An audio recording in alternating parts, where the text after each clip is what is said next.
2024 is going to be an insane year for idle games, so I'm just going to get down to brass tacks, and here's the 2024 idle games tier list. First of all, let's talk about Cyber Rebellion. This has got to be one of the, if not the most high production idle game on this tier list. It's every idle gamer's dream. Huge roster of characters, tons of content, the graphics are nuts, and it's pretty free to play friendly. You can build most of the characters from the base units, and the gameplay is actually more active than you'd think, requiring you to use your own real-time strategy most of the time. Come to think of it, this may be less idle than the other games on the list, but it's a great game, so it deserves S tier. Next up, Summon Dragons 2. They get bonus points for hiding such an amazing game from everybody so well. I mean, judging by the title and the format of the tutorial, most people probably thought this was just a quick cash grab. Thank God I'm here and I have no life, so I of course had to play it through just to check it out. And what I discovered is quite literally a hidden gem. This is one of the coolest idle games I've ever played. All your characters, all the enemies, all the bosses, everything's a dragon. All sorts of different dragons and not low quality either. And you're never pay locked out of a dragon you want because they give you everything for free. Triple S's, VIP, event rewards. I haven't spent a dime and I'm at VIP 4. This dude's free to play and he's VIP 6, and it only goes up to 9. I don't know why more people aren't downloading this game, it must be something in the air, but easy S tier. And next up is Endless Lands, and oh boy, it is for sure endless. Everything about this game screams avoid me. The abysmal low drop rates for heroes that don't even have a gallery to peruse. There's an influx of ads on the front page that directly lead you to all the developers' other games. And if not for those things, just the fact that there's nothing to do. You get about a 5-minute gameplay loop that you can do twice a day. But the endlessness comes from your progression. You get to slowly creep up the ladder of progression until you finally get enough stars to star up your legendary, just to do it all again and for it to take 4 times longer. Endless Lands is an F tier. Dual Adventure is the Demian saga of the year. At its core, it's nothing special, but that doesn't mean it's a bad game. I mean, at least this game actually lets you control the movement of your character, and they managed to put raid mechanics in there somehow. But really, it's just the graphics, and I'm usually the last one to complain about that. But these guys look like their limbs were pulled straight out of the clay model on Unity. If you wanted to download this, I couldn't blame you, but I wouldn't recommend it.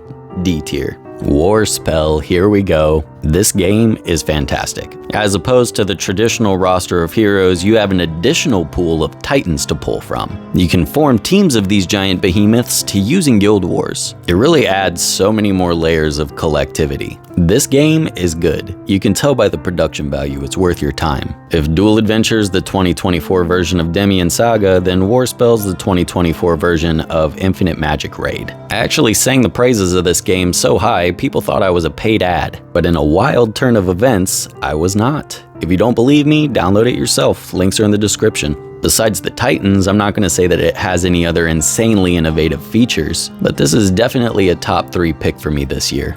A tier. Legend of Fighters is still going strong. If you're the type of person that runs out of things to do in your idle game, try that on this one. There's literally so much content in this game, I couldn't even keep up with it. Yes, it does play on Street Fighter memes, and that may be a turnoff for some people, but it's not a direct copy like you might think. They have plenty of original and unique characters to go with their Street Fighter parodies. Innovative gameplay is what you'll find here. 1v1 3-round knockout arenas, 2v2 duels. This game is honestly just fun. And the developer is super nice. He's very interactive with his community. A tier. And next is Mad Tail Idle RPG. I know we all saw this coming. The poor players of this game, man. It's been completely abandoned. And that's the dangers of these games. You don't know if the developers are in a corporation of professionals or if it's just a couple teenagers. In Mad Tail, let's just say they definitely don't have a corporate office. They had me going for a while when it was fresh and new. It was actually pretty fun. The secret system made there to be a lot more character building than other idle games. And they were definitely passionate about their stories and their game. At first. Unfortunately, I think Mad Tail got bullied out of the scene.